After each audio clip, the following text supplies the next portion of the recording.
Hello everyone, आप सभी का हमारे चैनल पे स्वागत करता हूँ। बच्चों, आज के इस वीडियो में मैं पूरी विज्ञान से 20 महत्वपूर्ण प्रश्न लेके आया हूँ जो कि बोर्ड एग्जाम की दृष्टिकोण से बहुत इंपॉर्टेंट है और ये 20 क्वेश्चन बार बार एग्जाम में पूछे गए हैं। और मैं आज की वीडियो में दावा करता हूँ कि यहाँ से 20 तो अगर नहीं भी आए तो 10 से ज़्यादा क्वेश्चन तो आपके एग्जाम में ज़रूर मिलेंगे। इसी बात पे इस वीडियो को कर दो लाइक और डिस्क्रिप्शन एक बार वीडियो के एंड में ज़रूर चेक कर लेना। चलिए वीडियो को स्टार्ट करते हैं। ठीक है, यहाँ हमारे उत्तराखंड में बहुत ज़्यादा ठंड हो रही है। आपके यहाँ कैसी ठंड है मुझे भी ज़रा बता देना कमेंट में। ठीक है, पहला क्वेश्चन क्या बोल रहा है, ऊष्माक्षेपी तथा ऊष्माशोषी अभिक्रिया का क्या अर्थ है, उदाहरण देकर समझाइए। ये जो क्वेश्चन है लगातार 2020-21 में बोर्ड एग्जाम नहीं हुआ था, 22-23 में पूछा गया है, तो 24 में भी एग्जाम में आ सकता है और हर बार याद है। तो देखो ऊष्माक्षेपी में क्या होता है ना, वह ऊष्मा निकल रही है। ऊष्माशोषी का मतलब उसमें ऊष्मा की जरूरत है, नाम से ही पता चल जाएगा। तो क्या है, जिन रासायनिक अभिक्रियाओं में उत्पाद निर्माण के साथ साथ ऊष्मा भी उत्पन्न होती है उन्हें हम ऊष्माक्षेपी अभिक्रिया कहते हैं।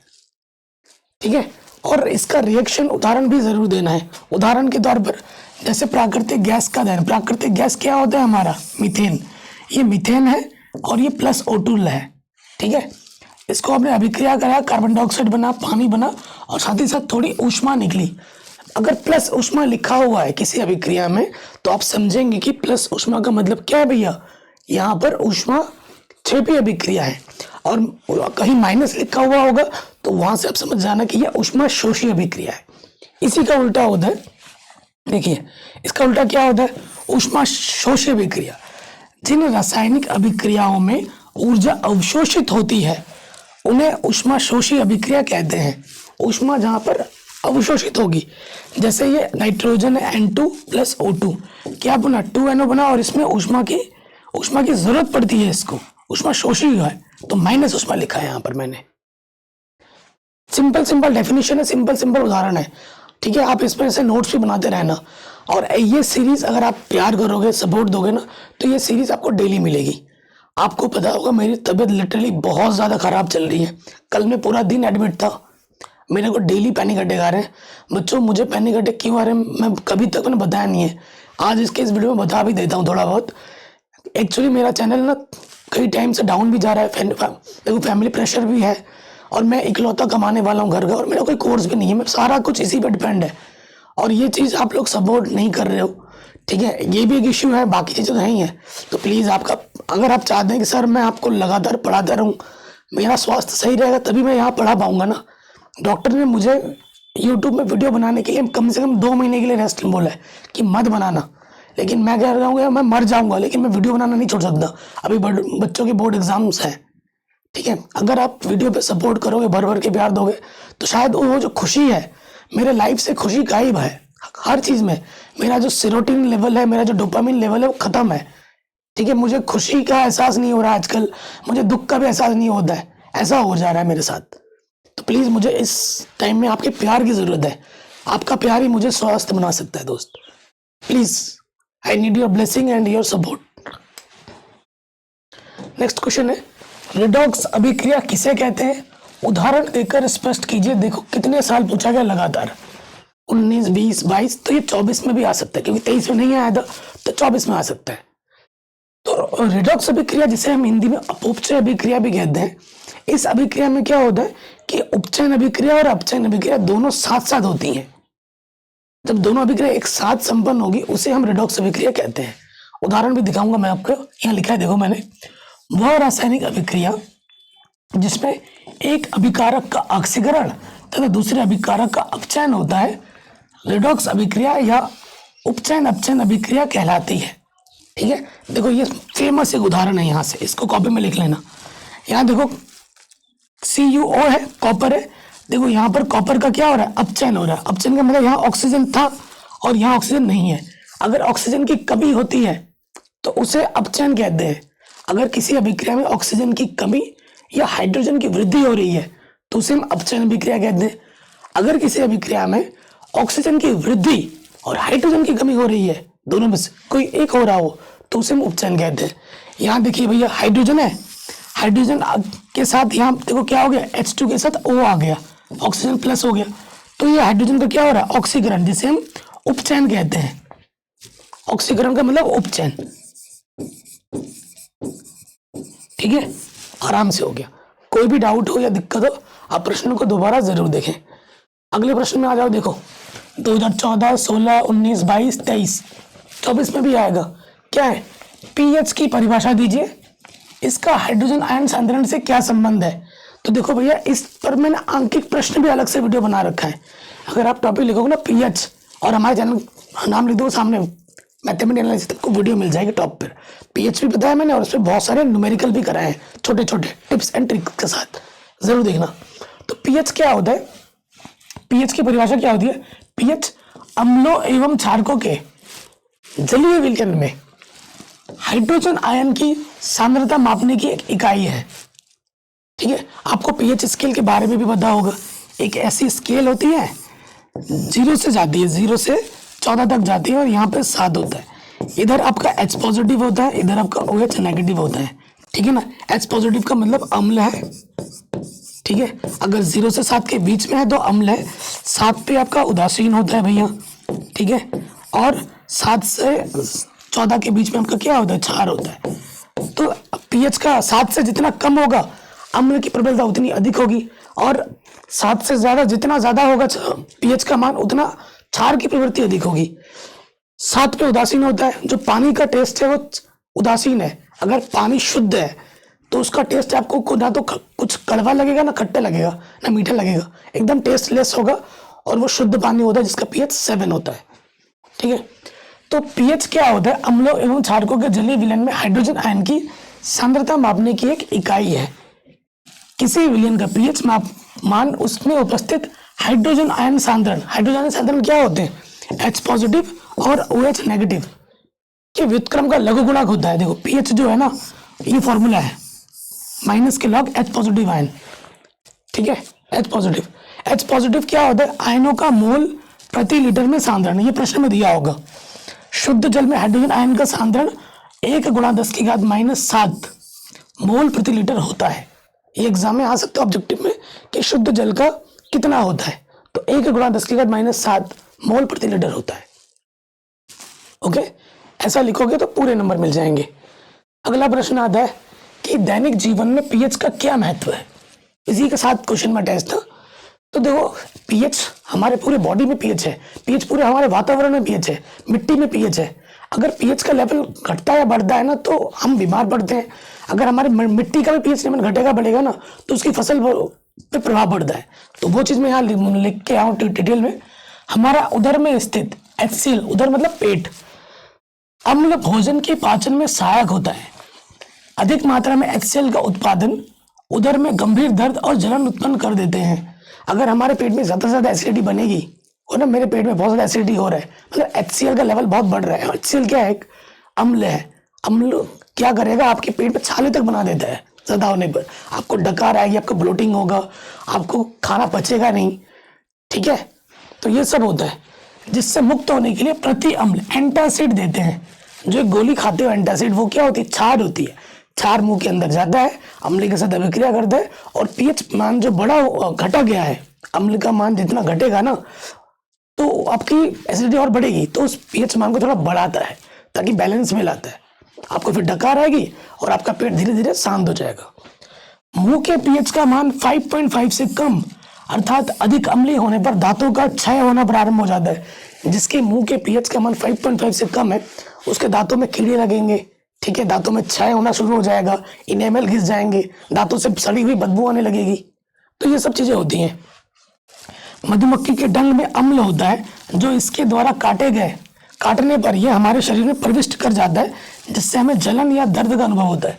जब हम ततीजा काटता है आपको, तो आपको देखा होगा वहां पर स्वेलिंग हो जाती है और बहुत ही ज्यादा पेन होता है, क्योंकि उसके डंक में अम्ल होता है और वो अम्ल विषाक्त होता है, ठीक है। कई पौधों से हानिकारक अम्लों का स्राव होता है। जैसे नेटल एक शाकीय पौधा है, इसके पत्तों में डंक नुमा बाल होते हैं जिनके जंतु के शरीर को छू जाने पर डंक जैसा दर्द होता है, ठीक है। तो ये सब चीजें हैं। अगला प्रश्न है, देखो हर साल एग्जाम में आता है 16, 18, 19, 20, 22, 23 में नहीं आया तो 24 में पक्का आएगा। क्वेश्चन क्या है? अयस्क व खनिज को परिभाषित कीजिए। अयस्क तथा खनिज में क्या अंतर है? सिंपल सा क्वेश्चन है और बार बार एग्जाम में आता है। ठीक है, सो देखो भैया, पहले बात करते हैं खनिज, जिसे अंग्रेजी में कहते हैं मिनरल्स। ठीक है, प्रकृति में पृथ्वी के अंदर, ये जो हमारी धरती माता है, इसके अंदर सारी चीजें मिलती है खुली अवस्था में। ठीक है, जो जो चीज खुली अवस्था में मिल रही वो सारा हमारा मिनरल्स है, खनिज है। तो प्रकृति में पृथ्वी के अंदर धातुएं, उनके यौगिक जिस रूप में पाए जाते हैं उनको हम क्या कहते हैं? खनिज कहते हैं। जैसे लोहा हो गया, कोयला हो गया, ये सब। अब अयस्क क्या होता है? अयस्क को अंग्रेजी में ओरस कहते हैं। देखो, जिस खनिज से, किससे? जिन खनिज से धातु को प्रचुर मात्रा में कम व्यय पर आसानी से प्राप्त किया जा सके, कम व्यय पर आसानी से प्राप्त किया जा सके, उस खनिज को, उस विशिष्ट धातु का अयस्क कहते हैं। ठीक है, जैसे एल्यूमिनियम, बॉक्साइट। खनिज तथा अयस्क में एक मेन अंतर क्या है कि जो सभी अयस्क होते हैं वो खनिज होते हैं, लेकिन सभी खनिज अयस्क नहीं होते। ठीक है, ये सबसे बड़ा मेन अंतर है। इसको आप कॉपी में लिख लीजिएगा। सिंपल सिंपल लिखवा रहा हूं, आपका नोट्स भी बन जाएगा और यहां से क्वेश्चन आराम से आएंगे। अगला प्रश्न देखिए कितनी बार पूछा गया है? 16 में, 17 में, 18 में, 14 में, 15 में, 23 में, 24 में भी आ सकता है। ठीक है, 24 में भी आ सकता है। क्वेश्चन क्या है? भर्जन क्या है? यह क्रिया किन सांद्रित अयस्कों के लिए प्रयोग में लाई जाती है? या फिर क्वेश्चन आ सकता है भर्जन, जारण तथा निस्तापन में क्या अंतर है? ठीक है, प्रगलन किसे कहते हैं? इन टॉपिक्स पे क्वेश्चन आता ही आता है। तो देखो, भर्जन क्या होता है? सांद्रित अयस्क को, जो अयस्क होता है वो सांद्रित होना चाहिए। सांद्रित अयस्क को अकेले या किसी अन्य पदार्थ के साथ मिला करके, या तो वो अकेला होगा या वो किसी के साथ हम उसको मिला देंगे, उसके गलनांक के नीचे, जो उसका गलनांक पॉइंट है ना, जिस पॉइंट वो पिघलना शुरू हो जाता है, उस टेम्परेचर से नीचे बिना पिघलाए वायु की नियंत्रित मात्रा में, ठीक है, गर्म करने की क्रिया को भर्जन कहा जाता है। ठीक है, वायु की नियंत्रित मात्रा में गर्म करने की प्रक्रिया को क्या भर्जन कहा जाता है। यह क्रिया मुख्यतः सल्फाइड अयस्कों के लिए प्रयुक्त की जाती है। किसके लिए प्रयुक्त की जाती है? भर्जन सल्फाइड अयस्कों के लिए प्रयुक्त किया जाती है। ठीक है, ये तुमसे आपका टीचर पूछ सकता है वाइवा में कि बताओ भर्जन किस लिए किया जाता है, तो आप बोलोगे भैया मुख्यतः ये सल्फाइड अयस्क को के लिए प्रयुक्त की जाती है, ये इसका मेन काम है। देखो, भर्जन तथा निस्तापन में केवल इतना ही अंतर होता है कि भर्जन निस्तापन की अपेक्षा कुछ अधिक ताप तथा वायु की नियंत्रित मात्रा में उपस्थिति में पूर्ण होती है, जबकि निस्तापन में क्या होता है, जो वहां पर, यहाँ पर क्या नियंत्रित मात्रा है ना, वहां पर नियंत्रित नहीं रहता है। बस इतना सा अंतर हो जाता है उसमें। अगला क्वेश्चन जो हर साल आता है, 17 में, 18 में, 19 में, 20 में, 22 में आया है, 23 में नहीं आया, तो 24 में पक्का आएगा इस साल, 100% गारंटी है। क्वेश्चन क्या है? समजातीय श्रेणी क्या है? उदाहरण देकर समझाइए। और देखो, लगातार आ रहा है भाई, लगातार आता है ये क्वेश्चन, हर साल आ रहा है और बार बार आ रहा है। क्वेश्चन क्या है? समजातीय श्रेणी। तो बहुत ही आसान है, जैसे मीथेन हो गया, एल्केन ग्रुप हो गया, एल्कीन ग्रुप हो गया, एल्काइन ग्रुप हो गया, ये जो ग्रुप्स हैं, ठीक है। जैसे तुम यादव फैमिली से हो तो तुम्हारा एक ब्रांड है, मैं शाह फैमिली से हूँ, मैं शाह फैमिली का ब्रांड हूँ, ठीक है। कोई किसी फैमिली से हो वो उसका ब्रांड है, कि देख के इसको बोलते थे कि भाई ये इस घराने से, ये इस घराने से, वही काम इसका ही होता है समजातीय श्रेणी का। तो क्या होता है? कार्बनिक यौगिक का वह समूह जिनका सामान्य सूत्र एवं क्रियात्मक समूह एक जैसा होता है। जैसे तुम्हारे भाई के नाम के पीछे शाह है, तुम्हारे पापा के नाम के पीछे शाह है, मतलब कोई भी जो सरनेम है सेम होता है, तो देख के बोलते थे भाई ये इस फैमिली से। तो वही चीज है, जब कार्बनिक यौगिकों का वह समूह जिनका सामान्य सूत्र और क्रियात्मक समूह एक जैसा हो, ठीक है, तो उसे हम समजातीय श्रेणी कहते हैं और उनके सदस्यों को हम समजात गण कहते हैं। ठीक, आ गया। अब मैं उदाहरण देता हूं, जैसे मेथेनॉल लिख दिया मैंने, मेथेनॉल, एथेनॉल, ये क्या है? CH3OH, क्रियात्मक समूह क्या है? OH है। ये क्या है? C2H5OH, ठीक है। तो क्रियात्मक समूह सेम है, ठीक है। अब इसमें ध्यान से देखो, इन दो लगातार मैंने दो लिए, इन दोनों के बीच में हमेशा एक कार्बन और दो हाइड्रोजन का अंतर होगा। इसमें दो कार्बन है, इसमें एक कार्बन है, दो कार्बन में से एक कार्बन घटाओ, एक कार्बन बचेगा। इसके पास हाइड्रोजन कितने हैं भाई? इसके पास हाइड्रोजन है 2 3 5 6। अच्छा OH को छोड़ दो, OH इसमें भी है, 5 है और इसमें 3 है, तो 5 में से 3 घटाओगे तो 2 बचेगा। तो अगर कोई एक आपने ले लिया है सदस्य, ठीक है, और उनके क्रमागत 2 पद आपने निकाल दिए, उनमें से घटाओगे ना तो हमेशा जो अंतर आएगा वो CH2 का रहेगा। ठीक है, जैसे ये देखिए, समजातीय श्रेणी के सदस्यों के निम्नलिखित लक्षण होते हैं। पहला लक्षण क्या है? सभी सदस्यों को एक सामान्य सूत्र द्वारा प्रदर्शित कर सकते हैं। जैसे एल्केन का क्या हो गया? अगर मैं एल्केन का सूत्र बताऊं CnH2n+2, अगर एल्कीन का बताऊं CnH2n, अगर एल्काइन का बताऊं CnH2n-2, तो एक सिंपल सूत्र से हम इसको दर्शा सकते हैं, लिख सकते हैं। ठीक है, सभी सदस्यों का एक ही क्रियात्मक समूह होता है। जैसे देखो, इसमें OH था, इसमें OH था, ठीक है। अगर इसकी बात करूं तो इसमें सिंगल बॉन्ड है, इस वाले में डबल बॉन्ड है, इस वाले में ट्रिपल बॉन्ड है। ठीक है, प्रत्येक क्रमागत सदस्य के अणुओं के बीच में CH2 का अंतर होता है, ये भी लिखा है। तो ये एकदम डिटेल में मैंने लिखा दिया सिंपल तरीके से। इतना लिखोगे पूरे नंबर मिलेंगे, इससे ना कम लिखना है ना इससे ज्यादा लिखना है, इतना पूरा लिखना है। ठीक है, चलिए आगे बढ़ते अगले प्रश्न में आ जाते हैं।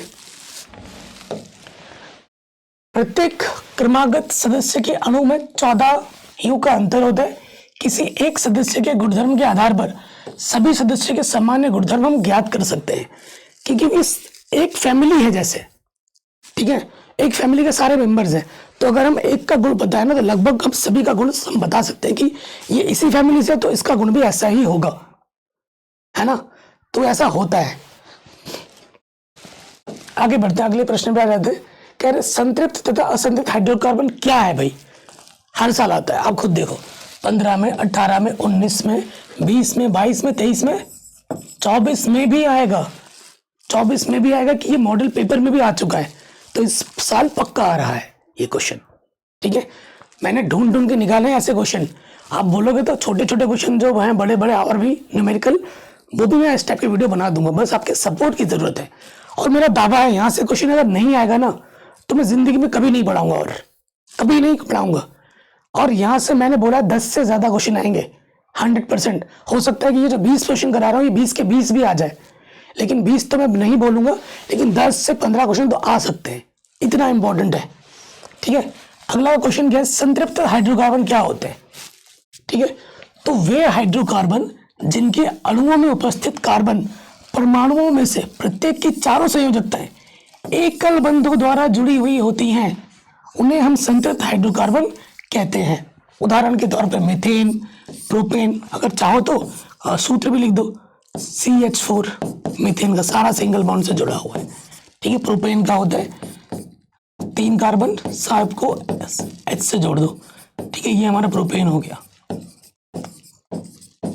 ओके, असंतृप्त क्या होता है? असंतृप्त में यहाँ इसमें सिर्फ एकल बंध द्वारा जुड़ा होता है, यहाँ एकल की जगह लिख दोगे द्विबंध तथा त्रिबंध द्वारा जुड़े हुए होते हैं, बस परिभाषा वही रहेगी, बस एकल की जगह क्या आ जाएगा? द्विबंध तथा त्रिबंध।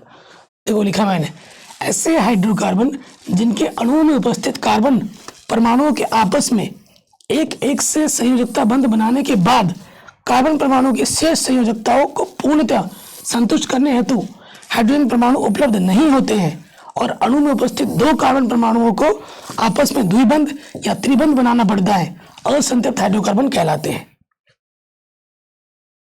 ठीक है, एक के लिए साझेदारी के लिए उपस्थित नहीं है, तो फिर उन्हें 2-2 या फिर 3-3 साझेदारी करनी पड़ती है, इसीलिए इनको असंतृप्त हाइड्रोकार्बन कहते हैं। उदाहरण के तौर पर एसिटिलीन, या तुम डबल बॉन्ड का कोई भी एक एग्जांपल डाल लो, ट्रिपल बॉन्ड का कोई भी एग्जांपल डाल लो। ठीक है, एथीन हो गया, प्रोपीन हो गया, प्रोपाइन हो गया, लिख दो, काम चल जाएगा। ओके, आगे बढ़ते हैं अगले प्रश्न पे। कह रहे प्रतिस्थापन अभिक्रिया क्या है? आप खुद देखिएगा, 17, 18, 19, 20, 21, 22, 23, 24 में भी आएगा। क्वेश्चन क्या है? प्रतिस्थापन अभिक्रिया क्या है? इस पर हमें टिप्पणी लिखनी है। तो प्रतिस्थापन अभिक्रिया क्या होती है? प्रतिस्थापन का मतलब क्या होता है? प्रतिस्थापित करना, अलग करना। तो वे अभिक्रियाएं जिनमें किसी कार्बनिक अणु के किसी एक या एक से अधिक परमाणु या समूह का किसी अन्य परमाणु या परमाणु समूह के द्वारा प्रतिस्थापन हो जाता है, प्रतिस्थापन अभिक्रिया कहलाती है। ठीक है, देखो मैं यहाँ पर हूँ, कोई दूसरा बंदा आएगा मुझे उठा के उधर रख देगा, वो अब मेरी जगह के बैठ जाएगा, वो है प्रतिस्थापन अभिक्रिया, विस्थापन अभिक्रिया। तो उदाहरण के तौर पे देखो हमारे पास ये मीथेन है और ये हमारी क्लोरीन के साथ मैंने इसकी अभिक्रिया कराई। तो यहाँ पर क्या करेगा, क्लोरीन का एक बंद आएगा, यहाँ से एक हाइड्रोजन का उठाएगा, एक हाइड्रोजन का उठाकर क्लोरीन उसके जगह पे आ जाएगा और यहाँ से जो हाइड्रोजन हटा था और यहाँ से जो क्लोरीन बचा था वो एक साथ आ जाएंगे। ठीक है, तो ये हमारा क्या है, प्रतिस्थापन अभिक्रिया है। मोस्ट इंपॉर्टेंट है, हर साल एग्जाम में आता है। अगले प्रश्न में आ जाओ, कह रहे हैं साबुन क्या है, हर साल एग्जाम में आता है। साबुन क्या है, इसके साबुनीकरण की रासायनिक अभिक्रिया लिखिए। लगातार पूछा गया, देखो कितनी बार, 23 में नहीं आया है, 24 में पक्का आएगा, पक्का आएगा भाई। जो क्वेश्चन हर साल आ रहा है और बोर्ड एग्जाम 2023 में नहीं आया था तो 24 में उसके आने की चांसेस 100% है। ठीक है, सो देखो साबुन क्या होता है, उच्च अणुभार वाले मोनोकार्बोक्सिलिक अम्लों के सोडियम तथा पोटेशियम लवण, ठीक है, उच्च अणुभार वाले मोनोकार्बोक्सिलिक अम्लों के सोडियम और जो पोटेशियम लवण होते हैं साबुन कहलाते हैं। क्या कहलाते हैं, साबुन कहलाते हैं। ये तेलों और वसाओं के तनु NaOH या KOH द्वारा जल अपघटन से प्राप्त किए जाते हैं। ठीक है, इस क्रिया को हम साबुनीकरण कहते हैं। इससे सिंपल, इससे आसान और कुछ नहीं होगा। इससे ज्यादा लिखना है ना कम लिखना है, लेकिन इतना तो पूरा ही लिखना पड़ेगा आपको। ठीक है, साबुन बनाने की रासायनिक अभिक्रिया क्या है, ये हमने क्या ले लिया, ये हमने वसा ले लिया, सिंपल। ठीक है, इसको आप लिख के बोल के याद नहीं कर सकते, इसे आप लिख के याद कर सकते कॉपी में। फिर हमने क्या ले लिया, सोडियम हाइड्रोक्साइड, उसको मिलाया हमने वसा के साथ, और फिर हमें क्या मिला, ग्लिसरॉल, और फिर हमें मिल गया ये साबुन, ये सोडियम स्टीरेट, इसे हम क्या कहते हैं, साबुन कहते हैं। इस रिएक्शन को आप 2 बार 4 बार कॉपी में लिखोगे, ऑटोमेटिकली याद हो जाएगा। ठीक, कोई दिक्कत, कोई परेशानी नहीं होगी। अगर आपको इसका PDF चाहिए, हो सके तो आप खुद जब नोट्स बनाओगे ना तो आपका एक रिवीजन हो जाएगा और खुद के नोट्स फिर ज़्यादा अच्छे लगते हैं पढ़ने में भी और समझ में बाद में ज़्यादा आता है। लेकिन नहीं, अगर आपको चाहिए कि इसका PDF दे दो, तो जो बच्चा इस वीडियो को पूरा देखेगा, इस वीडियो को शेयर करेगा 5 दोस्तों के साथ, तो उस वीडियो को उस बच्चे को मैं नोट्स दे दूंगा। नोट्स कहाँ मिलेंगे, हमने अपना व्हाट्सएप चैनल बना रखा है, हमारे चैनल के नाम से। आप व्हाट्सएप चैनल पर जुड़ जाइएगा तो वहां आपको PDF प्रोवाइड करा दिया जाएगा। ओके, अगला क्वेश्चन है, हर साल एग्जाम में आता है, मनुष्य के पाचन तंत्र का नामांकित चित्र बनाइए। 16, 18, 19, 22, 23, 24 में भी पक्का आएगा। तो ये चित्र है आपके आंखों के सामने, इसे बढ़िया से प्रैक्टिस करके बना लीजिएगा। पाचन तंत्र का चित्र बनाना है, ये जीवा है, ये मुंह है, ये ग्रसिका है, ये आपका डायफ्राम है, ये पित्ताशय है, ठीक है, ये क्षुद्रांत है, ये अमाशय है, अमाशय मतलब पेट, ये हमारा यकृत है यानी कि लीवर, ये हमारा अग्नाशय है, ये हमारा गूदा है। ठीक है, तो जो 4-5 बड़े बड़े जो मेन नाम है, इतना सारा अगर नहीं भी कर पाओ, जैसे ये पेट दिखा दो, मुंह दिखा दो, जीवा दिखा दो, ये यकृत दिखा दो, गूदा दिखा दो, ठीक है, कुछ पित्ताशय, डायफ्राम, जो याद रखो 5-5 मेन चीजें वो दिखा दो तो भी पूरे नंबर मिल जाते हैं। ओके, आगे बढ़ते हैं। क्या है, पाचक रस पर संक्षिप्त टिप्पणी लिखी है। 2020 में, 17 में, 19 में, 18 में, 22 में, 23 में पूछा गया है, 24 में भी आएगा। पाचक रस क्या होता है, पाचन क्रिया में पाचक रस महत्वपूर्ण भूमिका निभाते हैं। पाचक रस निम्नलिखित प्रकार के होते हैं। पहला है लार, जो हमारे मुंह में स्टक होता है। ठीक है ना, जो भी तुम्हें खाना पसंद है तो उसे देख के तुम्हारे मुंह में क्या आ जाता है, लार आ जाता है, आता है ना, सबके साथ होता है भाई, मुझे भी आता है। लार क्या होता है, भोजन को निगलने में सहायता करती है। हम जो खाना इतना लपड़ लपड़ करके मुंह में डालते हैं और फिर ऐसे अगर लार ना हो तो यहीं पे अटक जाएगा, सांस खत्म नहीं ले पाओ, खत्म कहानी। ठीक है, आपको मैं बताऊं, मेरे एक दादू थे, ठीक है, दादू थे, उनको कोई बीमारी नहीं थी, वो बहुत एज भी हो गए थे ना। एक पार्टी में गए खाना खाने और खाना बन ही रहा है तो वो बोल रहे हैं कि देखा, मुझे दिखा चिकन कैसा बना है, मैं खा के देखता हूँ टेस्ट करके कि नमक पानी कैसा हुआ है। तो उनको दे दिया पीस एक, तो उन्होंने जैसे अपने मुंह में डाला, चबाते चबाते, और यहाँ पे उनके फंस गया, बताओ, और वहीं वो दम घुट के वहीं मर गए। तो मैं आपसे रिक्वेस्ट करूंगा इसी बात पर कि हमेशा खाने को अच्छे से चोई करके खाओ, ठीक है। और कभी भी खाने के लिए जल्दबाजी मत करो। आजकल बहुत सारे फूड व्लॉगर्स आ गए हैं, वो ऐसे आते हैं लपड़ लपड़ करके खाते हैं। और जितने भी फूड व्लॉगर्स हैं, ठीक है, जो फूडी आपको दिखाते हैं वो गलत मैसेज देते हैं। कोई भी फूड ब्लॉगर इतना इतना खाना कभी नहीं खा सकता। वो आपको गुमराह करते हैं और आप उनके वीडियो में आ जाते हो, ठीक है। अगर आप उन वीडियो को गौर से देखोगे, कभी भी देखना, तो उनके वीडियो में बहुत सारे कट पॉइंट मिलेंगे। और जब जब कभी भी किसी वीडियो में आप देखोगे नहीं कि वो निगल रहा है, ठीक है, वो निगल रहा नहीं देखोगे, वो ऐसे थूक के फेंक देते हैं और आप उनसे इन्फ्लुएंस होकर फिर वो चीज़ करना करते हो और अपनी हेल्थ खराब करते हो। तो ऐसे लोगों से बच के रहना है और ऐसे वीडियो से भी बच के रहना है। हो सके तो दूर कर दो उन सब से और अपना ख्याल रखो। हमेशा खाना खाते हुए अच्छे से चुई करना है, थोड़ा थोड़ा लेना है मुंह में, ये ना भर दिया। आपका खाना ही आपको ही मिलेगा, ठीक है। तो इस चीज़ का आपको ध्यान रखना है। फिर क्या होता है, जो हमारा लार होता है वो मंड को शर्करा में बदल देता है। क्या करता है भैया, मंड को शर्करा में बदलता है। फिर आपका आता है जठर रस। जठर रस क्या होता है, HCl भोजन के माध्यम को अम्लीय बनाता है। हमारे पेट में ना जो HCl होता है, हाइड्रोक्लोरिक अम्ल, वो हमारे खाने को अम्लीय बनाता है, जिससे खाना पचता है, बचाने में मदद होती है। और पेप्सिन प्रोटीन को पेप्टोन्स में बदलता है। कौन, जठर रस। सबके दो दो काम ही लिखे, ठीक है, ताकि आप अच्छे से नोट बना के याद रख पाओ। आगे बढ़ते हैं। जो अग्नाशयिक रस होता है वो क्या करता है, ट्रिप्सिन प्रोटीन को अमीनो अम्ल में बदल देते हैं, ठीक है। और लाइपेज वसा को वसीय अम्ल और ग्लिसरॉल में बदल देता है। कौन, लाइपेज। फिर एमाइलेज कार्बोहाइड्रेट को माल्टोज और अन्य शर्कराओं में बदल देता है। कौन भैया, अग्नाशयिक रस। तो दो दो तो याद रखने हैं। उसके बाद अगर आंतर रस की बात करूं, ये सुक्रोज, लैक्टोज और माल्टेज शर्करा को ग्लूकोज में बदल देते हैं। किसे बदल देते हैं, ग्लूकोज में बदल देते हैं। और इरेप्टिसिन शेष प्रोटीन को अमीनो अम्ल में बदल देता है। कौन बदलता है, आंतर रस। तो ये इन सब के कार्य हैं, दो दो मैंने लिखवाए, ज्यादा नहीं लिखवाए, इनको जरूर याद कर लेना। अगला प्रश्न है, वायवीय तथा अवायवीय शोषण में क्या अंतर है। 15, 17, 18, 20, 23, देख रहे हो, लगातार पूछा जा रहा है, लगातार। तो ये मैंने आपके आंखों के सामने ले लिया है अंतर। एक तरफ लिखा है हमने वायवीय शोषण और एक तरफ हमने लिखा है अवायवीय शोषण। वायवीय शोषण, जैसे हम ये सांस ले रहे हैं, छोड़ रहे हो ना, ये वायवीय शोषण हुआ। अवायवीय शोषण क्या होता है, देखो, वायवीय शोषण में ऑक्सीजन की उपस्थिति होती है। ऑक्सीजन जा रहा है ना अंदर, कार्बन डाइऑक्साइड बाहर आ रहा है। और अवायवीय में ऑक्सीजन की आवश्यकता नहीं होती है, अवायवीय में। फिर ग्लूकोज के पूर्ण ऑक्सीकरण के फलस्वरूप कार्बन डाइऑक्साइड व जल बनता है। किसके ऑक्सीकरण के फलस्वरूप, पूरा ग्लूकोज के। और इसमें क्या होता है, पूर्ण ऑक्सीकरण नहीं हो पाता, अतः एल्कोहल या लैक्टिक अम्ल तथा कार्बन डाइऑक्साइड बनती है, क्योंकि इसमें ऑक्सीकरण पूरा नहीं हो पाता। सभी जीवों में सामान्य रूप से पाया जाता है वायवीय शोषण। जितने भी जीव हैं, चाहे जीव हम भी है ना, मनुष्य भी जीव की कैटेगरी में आता है, भेड़ बकरी हम, ठीक है, जीव, हम सब जीवी हैं। तो सभी वायवीय शोषण के अंतर्गत आते हैं। ऑक्सीजन अवायवीय क्या होता है, केवल कुछ पौधों, कुछ जंतुओं में, मांसपेशियों में होता है, बाकी सब में अवायवीय शोषण होता है।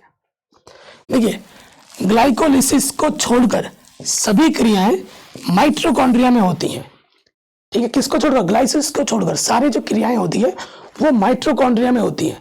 और अवायवीय में सभी प्रकार की क्रियाएं कोशिका द्रव्य में होती हैं।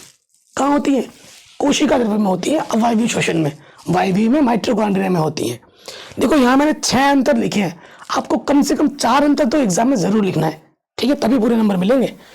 ऊर्जा काफी मात्रा में निर्मुक्त होती है, लगभग 673 किलो कैलोरी, इतनी ऊर्जा निकलती है। और इसमें ऊर्जा बहुत कम मात्रा में 21 से 24 किलो कैलोरी ही उत्पन्न हो पाती है अवायवीय शोषण में।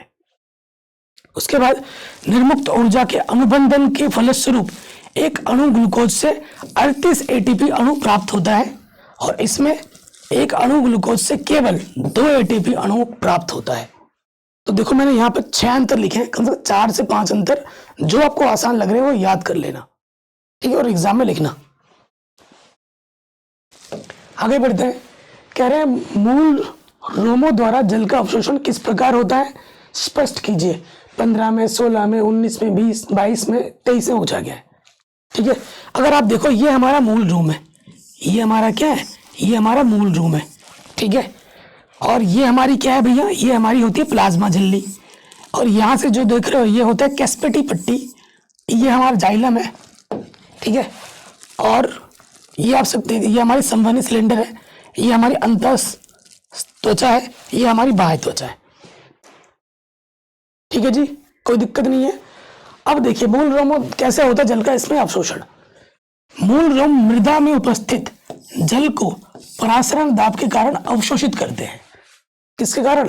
परासरण दाब के कारण अवशोषित करते हैं। ठीक, और मूल रोम कोशिकाओं का परासरण दाब मृदा जल के परासरण दाब से अधिक होता है, इसीलिए मूल रोम को कोशिकाओं में जल भी प्रवेश कर जाता है इसी कारणवश।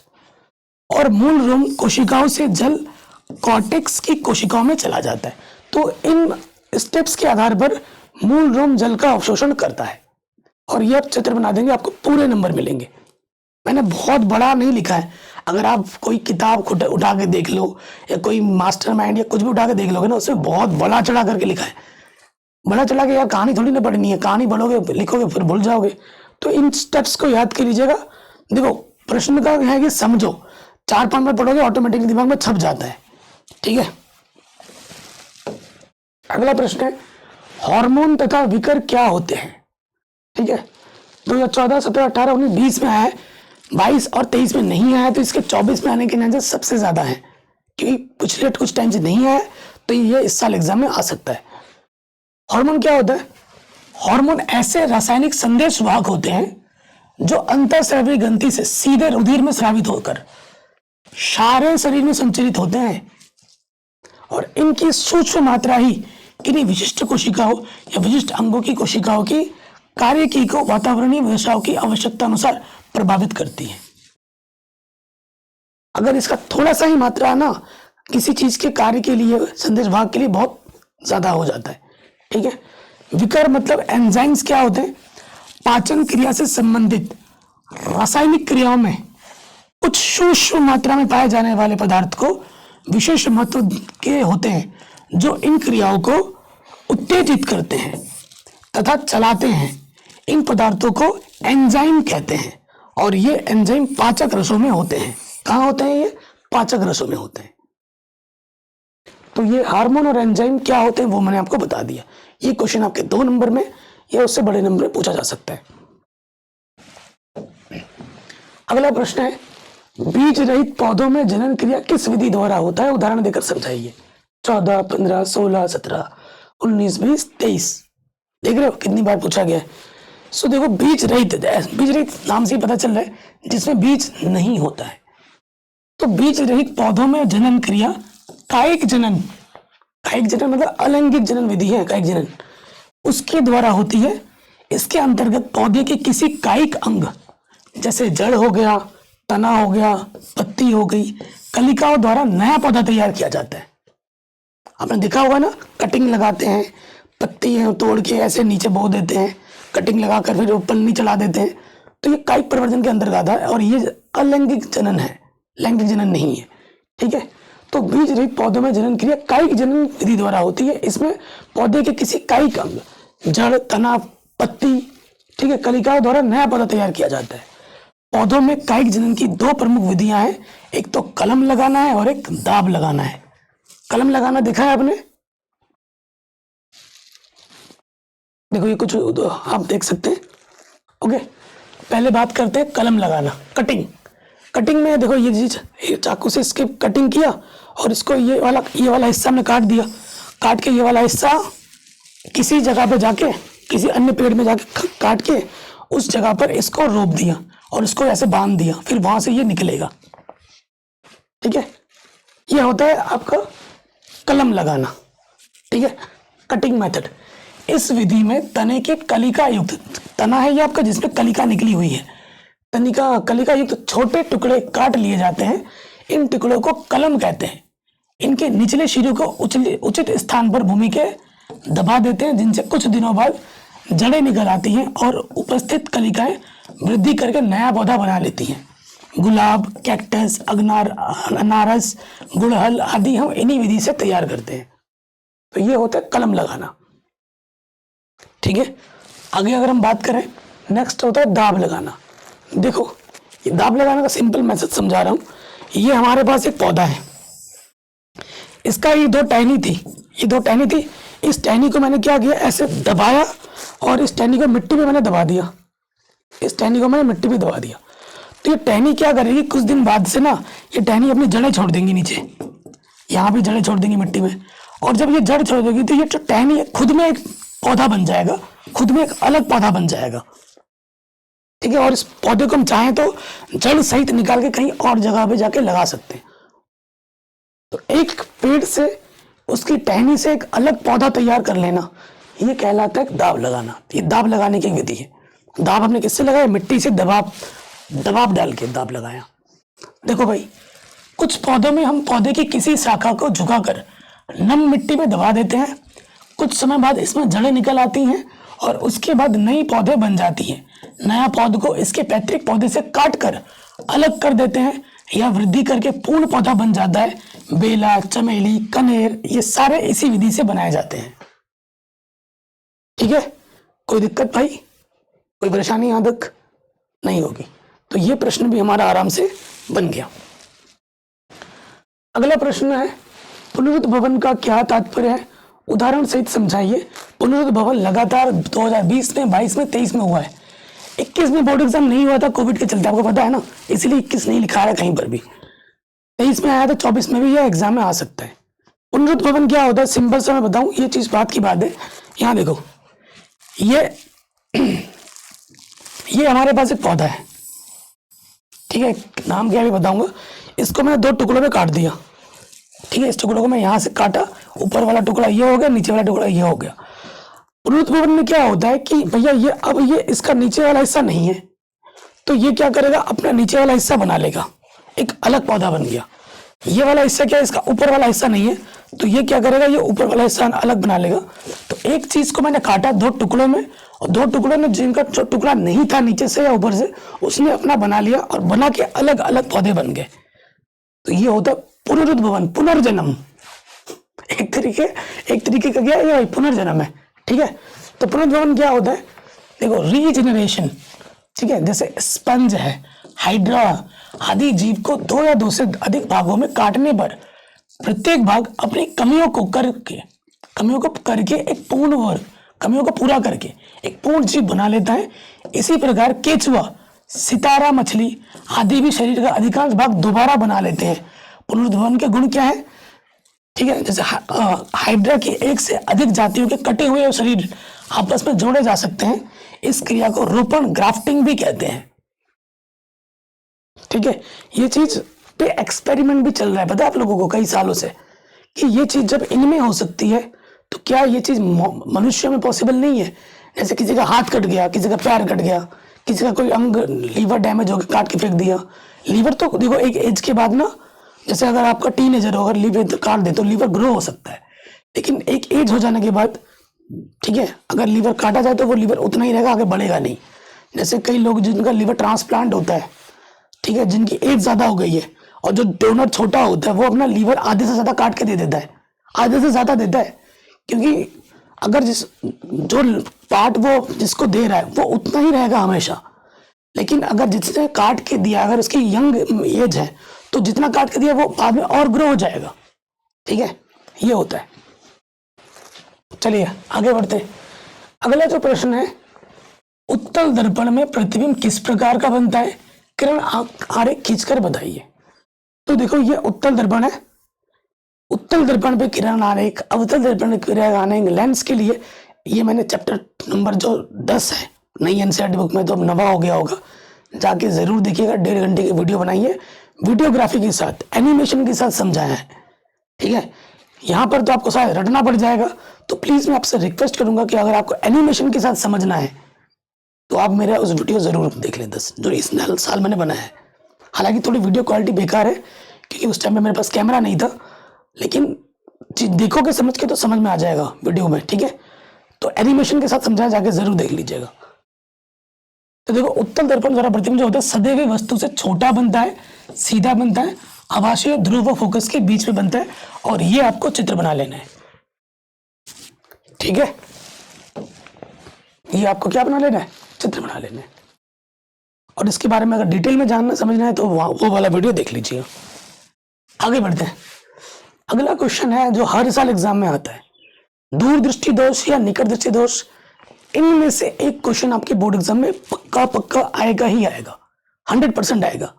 ठीक है, तो मैंने दोनों ले लिए हैं क्वेश्चन। देखो 15, 16, 17, 18, 19, 20, 22, 23, 24 भी लिख देता हूं, आएगा ही आएगा, 100% आएगा भाई। क्वेश्चन क्या बोल रहे हैं, क्वेश्चन हमसे ये बोल रहे हैं दूरदृष्टि दोष किसे कहते हैं या किन कारणों से होता है, इस दोष के निवारण के लिए किस प्रकार का लेंस प्रयुक्त किया जाता है, किरण आरेख द्वारा समझाइए।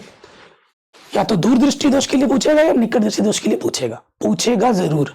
ठीक, तो दूरदृष्टि दोष क्या होता है, नाम का उल्टा है। दूरदृष्टि दोष में क्या है कि दूर की वस्तुएं हमें साफ साफ दिख रही है, हमें नहीं दिख रहा है निकट की वस्तु है। ऐसा दृष्टि दोष जिसमें हमें दूर की वस्तुएं तो स्पष्ट दिखाई दे रही है परंतु निकट का हमें नहीं साफ साफ दिखाई देता, ऐसे दोष को हम दूरदृष्टि दोष कहते हैं, नाम का उलट होता है। ठीक है, तो वही चीज यहाँ पर हमने लिखा है, पढ़ते हैं क्या लिखा है हमने। दृष्टि दोष, देखो दृष्टि दोष, कोई व्यक्ति दूर की वस्तुओं को तो स्पष्ट देख सकता है परंतु निकट रखी वस्तुओं को स्पष्ट नहीं देख पाता। ऐसे दोष युक्त व्यक्ति का जो निकट बिंदु होता है सामान्य निकट बिंदु से दूर हट जाता है। सामान्य निकट बिंदु कितना होता है, 25 सेंटीमीटर, उससे कितना होता है, दूर हट जाता है। तो इसलिए वो दूर का तो देख पा रहा है लेकिन पास का वो नहीं देख पा रहा है, पास का वो नहीं पढ़ पा रहा है। ठीक है, कई लोगों को दिखा होगा वो किताब यहाँ नहीं रखते, वो यहाँ रखते पढ़ते हैं ऐसे, यानी कि उनको निकट दृष्टि दोष नहीं है, उनको दूर दृष्टि दोष है, क्योंकि वो दूर का पढ़ पा रहे हैं निकट का नहीं, क्योंकि उनका निकट का बिंदु दूर चला गया, इसीलिए नाम होता है वैसा। ठीक है, अब देखिए क्यों उत्पन्न होता है, कारण क्या है। अभिनेत्र लेंस की जो फोकस दूरी होती है ना वो बहुत ज्यादा हो जाती है, अत्यधिक हो जाता है, और नेत्र गोलक का जो गोलाई होती है वो क्या होती है, छोटी हो जाती है। ये दो कारण है ये दोष उत्पन्न होने के। ठीक है, कारण क्या है और निवारण क्या है। निवारण क्या है, देखो अभी जो इसका इमेज बन रहा है वो यहाँ बन रहा है, दृष्टिपटल पे नहीं बन रहा है, दृष्टिपटल से बाहर बन रहा है। अभी जब दोष है तो इस दोष को उपयुक्त क्षमता के अभिसारी लेंस, जिसे उत्तल लेंस कहते हैं, का उपयोग करके संशोधित किया जा सकता है। बोर्ड एग्जाम में आ जाता है उत्तल लेंस को किस नाम से जाना जाता है, ऑब्जेक्टिव में आ जाता है। तो उत्तल लेंस बोले तो अभिसारी लेंस, अवतल लेंस बोले तो अपसारी लेंस। ठीक है, उत्तल लेंस युक्त चश्मे दृष्टिपटल पर वस्तु का प्रतिबिंब फोकसित करके आवश्यक अतिरिक्त क्षमता प्रदान करती है। देखो ये इस व्यक्ति को अभी दूरदृष्टि दोष है, उसका जो इमेज है वो दृष्टिपटल से बाहर बन रहा है। ठीक है, अब हमने क्या किया, हमने यहाँ लगा दिया चश्मा। ये जो लेंस है ये हमारा क्या है भैया, ये हमारा चश्मा है। और जैसे ही हम चश्मा लगाएंगे हमारी जो किरण आएगी वो चश्मे से टकराएगी और चश्मा क्या करेगा, जो प्रतिबिंब है वो बना देगा दृष्टिपटल पर, यहाँ बना देगा, और हम फिर पास की वस्तुओं को भी पढ़ पाएंगे। ठीक है, तो ये चीज आपको बनानी है एग्जाम में प्रॉपर वे में। ठीक है, आगे बढ़ते हैं। नेक्स्ट क्वेश्चन क्या है, देखो निकट दृष्टि दोष। ये भी देखो, देख रहे हो आप कहोगे सर ये क्वेश्चन, दोनों क्वेश्चन हर बार क्यों आ रहा है, एक ही आना चाहिए ना, क्योंकि एक पेपर के कई सारे सेट बनते हैं। ठीक है, तो दोनों क्वेश्चन आएगा तो दोनों क्वेश्चन, लेकिन किस सेट पे कौन सा आएगा ये नहीं कह सकते। ठीक है, हो सकता है तुम्हारे लिए तुम्हारे सेट में निकट वाला आ जाए, तुम्हारे दोस्त के सेट में दूर दृष्टि दूर वाला आ जाए, तो आएगा दोनों में से एक पक्का। ओके, तो निकट दृष्टि दोष क्या होता है, इस दोष में व्यक्ति निकट की रखी वस्तु को तो स्पष्ट देख सकता है परंतु दूर की वस्तु को वो सुस्पष्ट नहीं देख पाता। ऐसे दोषयुक्त व्यक्ति का दूर बिंदु अनंत पे ना होकर पास आ जाता है। जो दूर बिंदु अनंत होना चाहिए वो अनंत पे ना होकर पास में आ जाता है, इसीलिए उसको निकट की वस्तु तो स्पष्ट दिखाई देती है परंतु दूर की वस्तु को साफ नहीं देख पाता, इसीलिए इसका दोष का नाम क्या है, निकट दृष्टि दोष है। ठीक, अधिक देखिए कारण क्या है, अभिनेत्र लेंस की वक्रता की त्रिज्या अत्यधिक हो जाना, ये इसका प्रमुख कारण है, और नेत्र गोलक का लंबा हो जाना ये इसका दूसरा कारण है। ठीक है, देखो यहां पर देखो ये जो किरण आ रही है वस्तु का प्रतिबिंब रेटिना पर ना बनकर उसके आगे ही बन जा रहा है, ठीक है, यहाँ पर बन जा रहा है, यहाँ बनना चाहिए था, ठीक। कैसे होगा, सही कैसे होगा, निवारण कैसे होगा? इस दोष को किसी उपयुक्त क्षमता के अवतल लेंस, जिसे हम अपसारी लेंस भी कहते हैं, के उपयोग द्वारा संशोधित किया जा सकता है। हम क्या करेंगे, हम चश्मा लगा देंगे अवतल लेंस का। जैसे ही चश्मा लगाएंगे किरण आएगी, टकराएगी और हमारा जो इमेज है वो दृष्टि पटल पर ही बनेगा। देखो अवतल लेंस के टकराकर किरणें अपसारित हो जाती हैं, ठीक है, अपसारित हो जा रही है और प्रतिबिंब पुनः रेटिना पर बनने लगता है, दृष्टि पटल पर बनने लगता है। ये चित्र भी बनाना है एग्जाम में, ठीक है, तो ये क्वेश्चन भी हमारा आराम से बन गया। अगले प्रश्न पे आ जाओ। अगला प्रश्न क्या बोल रहे हैं? 17 में, 18 में, 22 में, 23 में, 24 में भी आ सकता है। चुंबकीय बल रेखाओं से क्या तात्पर्य है? चुंबकीय बल रेखाओं के गुण लिखिए। इस साल मॉडल पेपर में भी ये प्रश्न दिया गया है, तो इस साल एग्जाम में जरूर आएगा, जरूर आएगा, ठीक है। तो क्वेश्चन क्या है, देखो चुंबकीय क्या होता है, चुंबकीय बल रेखा क्या है? चुंबकीय क्षेत्र में बल रेखाएं वे, देखो मैं सिंपल बता रहा हूँ एक चीज। आपने एक चुंबक रखा है यहाँ पर, ठीक है, एक चुंबक रखा आपने, यहाँ पर कुछ लोहे वगैरह है, कुछ लोहे के कील वगैरह रख दिया, तो चुंबक है हमारे पास, ये हमारा चुंबक है, सपोज करो मैं लोहे का कील यहाँ रख रहा हूँ, तो ये फंस करके यहाँ इसके पास चिपक जा रहा है। मैं लोहे का कील यहाँ रख रहा हूँ, चिपक जा रहा है, फंस करके पकड़ ले रहा है अपनी तरह, वो इसकी तरह आगे चिपक जा रहा है। अगर मैं लोहे का कील यहाँ रखूंगा तो वो नहीं चिपक रहा है। तो चुंबक के चारों ओर का वह क्षेत्र, चुंबक के चारों ओर का वह क्षेत्र जहां तक की वस्तुओं को वो अपनी ओर आकर्षित कर पा रहा है, वो काल्पनिक क्षेत्र क्या कहलाता है? चुंबकीय क्षेत्र कहलाता है, ठीक है। तो वही चीज मैं आपको समझाना चाहता हूँ। चुंबकीय क्षेत्र में बल रेखाएं वे काल्पनिक रेखाएं हैं जो उस स्थान में चुंबकीय क्षेत्र की दिशा का अविरल प्रदर्शन करती हैं। चुंबकीय बल रेखा के किसी भी बिंदु पर खींची गई स्पर्श रेखा उस बिंदु पर चुंबकीय क्षेत्र की दिशा को प्रदर्शित करता है। एक समान चुंबकीय क्षेत्र की बल रेखाएं परस्पर समांतर समदूरस्थ होती हैं। परस्पर क्या होती है? समांतर होती है और समान दूरी पे होती हैं। असमान चुंबकीय क्षेत्र में बल रेखाएं की सघनता ही अधिक व कहीं कम होती है। अगर कोई असमान चुंबकीय क्षेत्र लिखोगे ना बल, तो वो कहीं कम कहीं ज्यादा होगी, ठीक है। जिस क्षेत्र में बल रेखाएं सघन होती हैं वहां चुंबकीय क्षेत्र की तीव्रता अधिक होती है, और जिस क्षेत्र में बल रेखाएं की सघनता कम होती है वहां चुंबकीय क्षेत्र की तीव्रता कम होती है। अब गुण बताएंगे, एग्जाम में आ जाता है, चुंबकीय बल रेखाओं के गुण हर साल आता है। तो पहला गुण क्या है?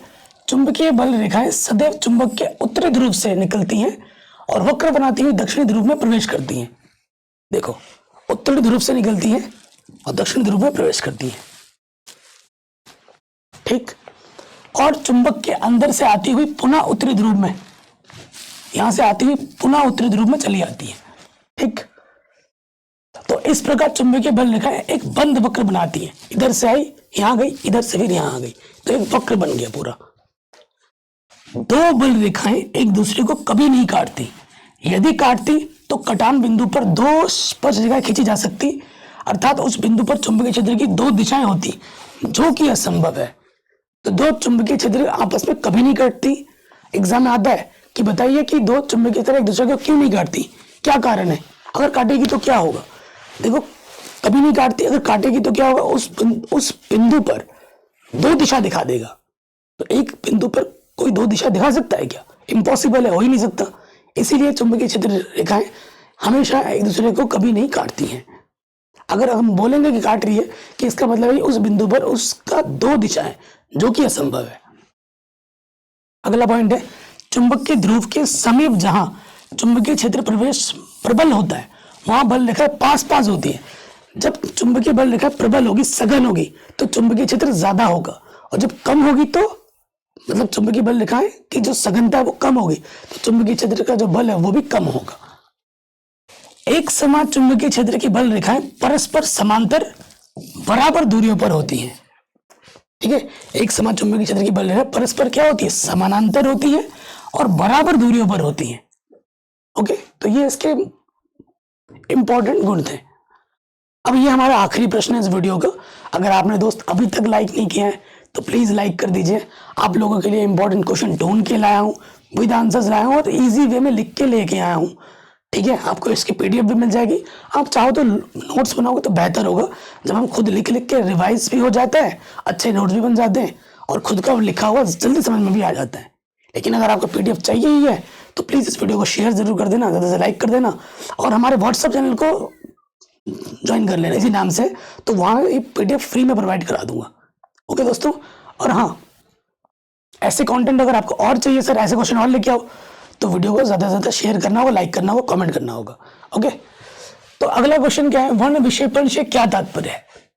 देखो 16, 17, 18, 19, 20, 22, 23 लगातार पूछा जा रहा है और ये 2 नंबर में आता है, बड़े नंबर में नहीं आता। तो देखो सूर्य का एक जो श्वेत किरण है, श्वेत किरण होती है, ये प्रिज्म से जाके टकराएगी और ये श्वेत किरण को ना 7 रंगों में व्यक्त कर देती है और इसी घटना को प्रकाश का वर्ण विक्षेपण कहते हैं। 7 रंग कौन कौन से हैं, तो ये होता है विबग्योर। ठीक है, विबग्योर का मतलब violet, Indigo, blue, green, yellow, orange, red. Hindi में बैनी आह पी नाला, बै आ नी हा पी नाला, वैसे बैगनी, आसमानी, नीला, हरा, पीला, नारंगी, लाल, जैसे आप याद करना चाहो वही मैंने यहाँ लिखा है। सूर्य का श्वेत प्रकाश जब प्रिज्म से होकर गुजरता है तो प्रिज्म श्वेत प्रकाश को 7 रंगों की पट्टी में विभक्त कर देता है। यह 7 रंग बैगनी, जामुनी, नीला, हरा, पीला, नारंगी, लाल होता है। प्रकाश के अवयवी वर्गों के इस बैंड को स्पेक्ट्रम कहते हैं, वर्णक्रम कहते हैं। ये जो है ना भैया, इसे क्या कहा जाता है, स्पेक्ट्रम कहा जाता है, वर्णक्रम कहा जाता है हिंदी में। प्रकाश के अवयवी वर्गों में विभाजन को वर्ण विक्षेपण भी कहते हैं। तो ये चीज आपको लिखनी थी। तो आज का वीडियो आपको कैसे लगा प्लीज कमेंट करके बताएं। और हाँ, मुझे आपके प्यार की जरूरत है, जो मैं आपसे हक से मांग सकता हूँ कि नहीं। प्लीज मुझे सपोर्ट करें इस टफ टाइम में। मुझे आपके साथ की, आपके प्यार की बहुत ज़्यादा ज़रूरत है। ठीक है, और मुझे पता है आप लोग ज़रूर करोगे और इस वीडियो को ज़्यादा से ज़्यादा शेयर करें। जय हिंद, मिलते हैं आपसे नए वीडियो में। डिस्क्रिप्शन ज़रूर चेक कर लेना।